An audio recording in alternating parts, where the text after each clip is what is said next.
All right, ladies and gentlemen, welcome to your Intro to Unit 4 on the legislative branch. Thus far, we've talked about the United States Constitution, how it gets its shape, what its shape actually is, and all of the articles inside of it, including our three branches of government. The first of which we'll talk about is the legislative branch. And we know, because we are intelligent, that the actual purpose of the legislative branch is to make the law.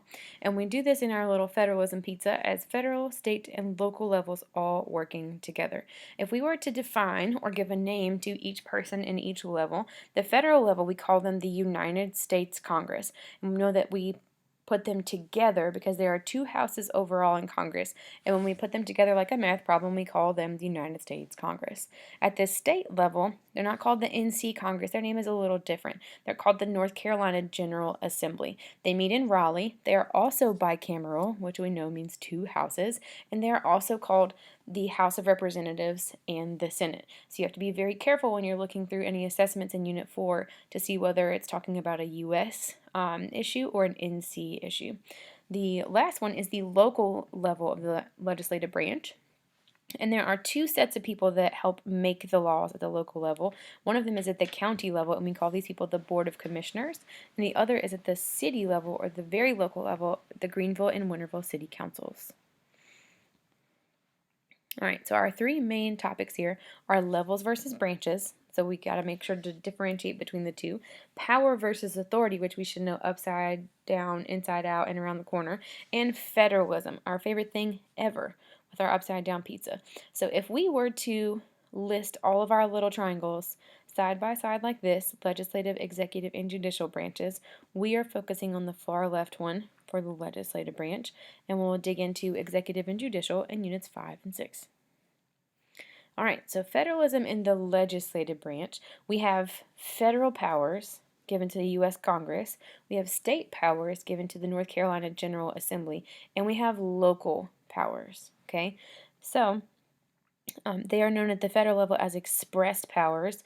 They are typically federal laws like coining money, declaring war, other things like that. Go ahead and put down this last bullet where it says ... Go ahead and write down a couple more examples of federal powers that you can think of.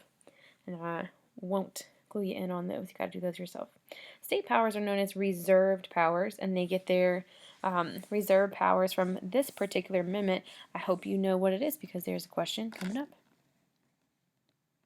If you said the 10th Amendment, you would be correct. The 10th Amendment does give the state reserved powers like state laws, schools, marriage rules, licenses, elections, that type of thing. Trade within the state as well is a state power. And at the local level, they don't have a specific name like reserved or expressed, and they're not concurrent. Please do not fool around and think that local powers are called concurrent. Let's be mindful that concurrent powers are things that the federal and the state level share. Typically, the name for a local law is called an ordinance. So like a noise ordinance, like you're not allowed to have amplified sound after 11 p.m., or maybe the speed limit in a particular place, that type of thing. Any city or county taxes that pay for waste management or recycling or the roads around town, that is paid for from city and county taxes. A city curfew can also be a thing, like in Kinston a couple summers ago when they were having issues with violence, especially with people under the age of 25. They established a city curfew. Now, a curfew does not apply to every single city, it's just one in particular. That's why it's a local issue. And then zoning. This thing is zoning. We can define zoning as different parts in an area having different purposes. So if you drive around Greenville and you find yourself in the farming part of the community, you don't see a Chick-fil-A sitting in the middle of the cornfield, okay? Because different sections in town have different purposes. If you're driving around north of the river and you see some industrial plant looking things, you don't see an apartment complex just in the middle of the parking lot. There are different specific areas for different purposes, so we can have an organized city when you drive through it. All right, so you could have maybe residential, where people live, commercial, where businesses arise, industrial, so they're making chemicals or they're making some type of product, all right, and agriculture. So there is a farming section. You don't just drive through the middle of Memorial Boulevard and see a cornfield sitting smack dab beside Moe's or Chipotle. You don't see that. That's not how it works, okay? So zoning is in a local power, local law.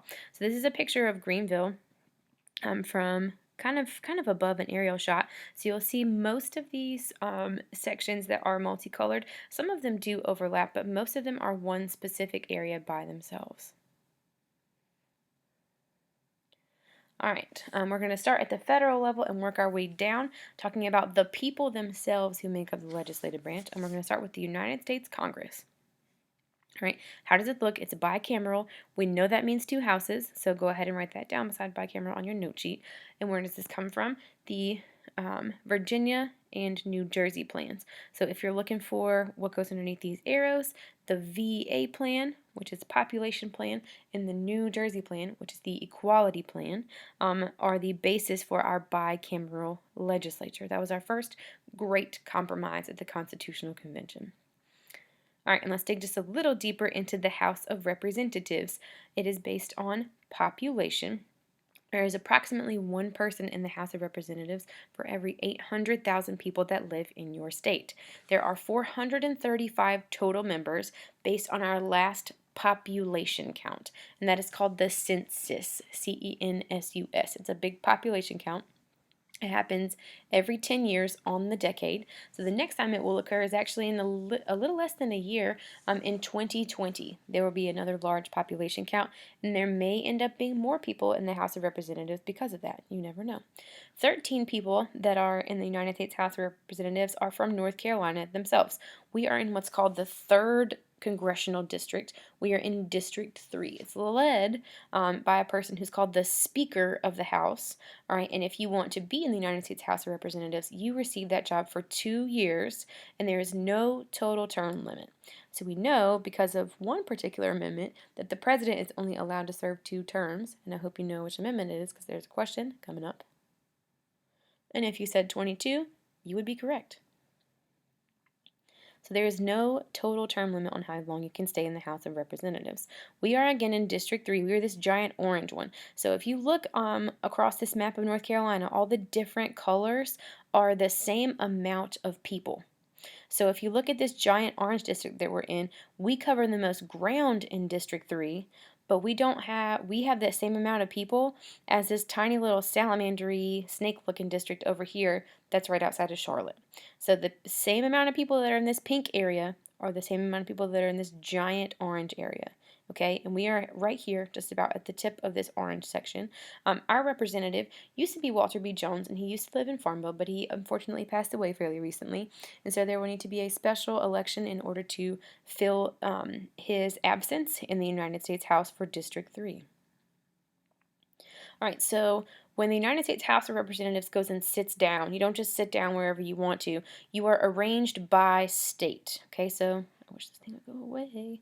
All right, so this little light purple right here up top is North Carolina. We sit towards the front. To our left is Ohio. To our right is Massachusetts and Indiana, and behind us is New Jersey. All right, so we sit right down here towards the front, and it's in a big giant U shape. All right, and the people who sit over here in the middle are the ones who preside over the meetings. All right, hopping over to the other house, the United States Senate, is based on equal representation, aka the New Jersey Plan. There are 100 total people in the United States Senate, and the Constitution itself, based on Article 1, makes the Vice President the official leader. I hope you remember what the actual job of the Vice President is, based on Article 1, because there's a question coming up. And if you said the Vice President is the tiebreaker, you would be correct. The day-to-day leader, however, is the President Pro Tempore, or the PPT. If you were to throw open the doors of the Senate right now, you would not see Vice President Mike Pence sitting inside of the Senate every single day. He has better things to do than to sit there and listen to people argue. So he goes about his merry business, and if the leader, or the President Pro Temp of the Senate, thinks there might be a tie, they call Mike Pence. Mike goes running over to the Senate, and he decides to break the tie if there is one. If you are elected to the United States Senate, because it is the more powerful House, they stay for longer terms, and they stay for 6-year terms, and again, there is no total limit to the amount of 6-year rounds you can stay in the United States Senate. All right, so the current Senate, this is relatively accurate. The Senate has gained just a couple more.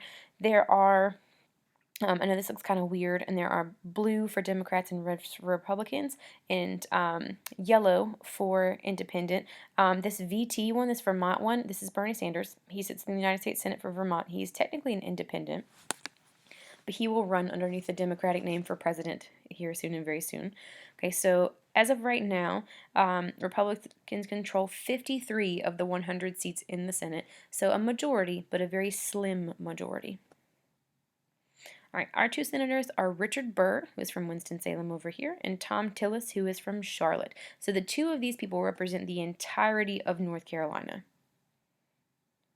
All right, we're going to hop back over to the House real fast. All right, so in order to be qualified to sit in the United States House of Representatives and represent someone, you have to do three things. And according to Article 1, if you read through these, right, you must be at least 25 years old, 7 years a citizen of the United States, so you don't have to be natural born, but you do have to be 7 years a citizen, and you must live in the district that you represent. You can't live in Boone and represent Greenville, North Carolina. That's not how it works. Okay, on the opposing side, if we hop over to the Senate qualifications, because the Senate is the higher house, the requirements are higher in number. So no one shall be a senator who shall not have attained to the age of 30 years, dot, dot, dot. So our three requirements here to be in the United States Senate, you have to be at least 30 years old, 9 years a citizen, and you have to live in your particular state. You can't live in Colorado and represent North Carolina. Going to skip over that part. All right, and so leadership in Congress, within the United States House of Representatives and within the Senate, there are people who lead one another and who speak on behalf of the entirety of those body of people. So out of 435 people, we don't need to know everybody's opinion on every single law that comes into effect or every single bill that comes in to be debated on and talked about. So there is a system of leadership in place. All right, the first person or the highest ranking member of the House of Representatives, which just changed on January the 1st of 2019, Nancy Pelosi is now the Speaker of the House. So Nancy Pelosi speaks on behalf of all 435 members of the House, regardless of their political affiliation. Because the Democrats at present have control of the House of Representatives, the Democratic Party got to choose the leader for all of the people in the House, even if they were not Democrats. So Nancy Pelosi has been chosen as the Speaker of the House. Now, if you notice, going down here to floor leaders and party whips, there are two of them. Okay, so there is one for each party at each level. So the floor leaders, all right, so Steny Hoyer over here is from he represents Maryland. He is a Democrat, so the Democratic Party is represented by Steny Hoyer, so he represents the entirety of them if there is a bill coming to a vote. Kevin McCarthy represents California. Yes, Kevin McCarthy represents California, and he is a Republican. All right, and down here, a party whip. They basically whip the vote into shape. Okay, so they are the hype people for their party. This man over here is the Democratic Party whip. His name is James Clyburn. He represents South Carolina. And this man over here is a party whip for the Republican Party. His name is Steve Scalise, and he represents Louisiana. On the opposing side, in the Senate, you'll notice that there are less chairs and desks in here in the Senate chamber because they only have to seat 100 people in here total, plus a couple of people in the press in the back. Okay, so again, the official leader, notice how we got an extra layer here. All right, the official leader of the Senate is the Vice President, who is currently Mike Pence. The President Pro Temp, or the PPT, used to be Orrin Hatch, and now it is Mitch McConnell. Okay, he is a representative of Kentucky. All right, Orrin Hatch was from Utah, and he just retired on January the 1st of 2019. John Schumer is a senator out of Delaware. He is a floor leader. Okay, and then the party whips, again, whip the vote into shape. They are the hype people for their party. So John Cornyn is a Republican and Dick Durbin is a Democrat. And this is your Senate leadership. All right, and something to also take into consideration are majority versus minority parties. All right, so if you are the majority, you are the party with the most people, you get to choose the leaders of your house.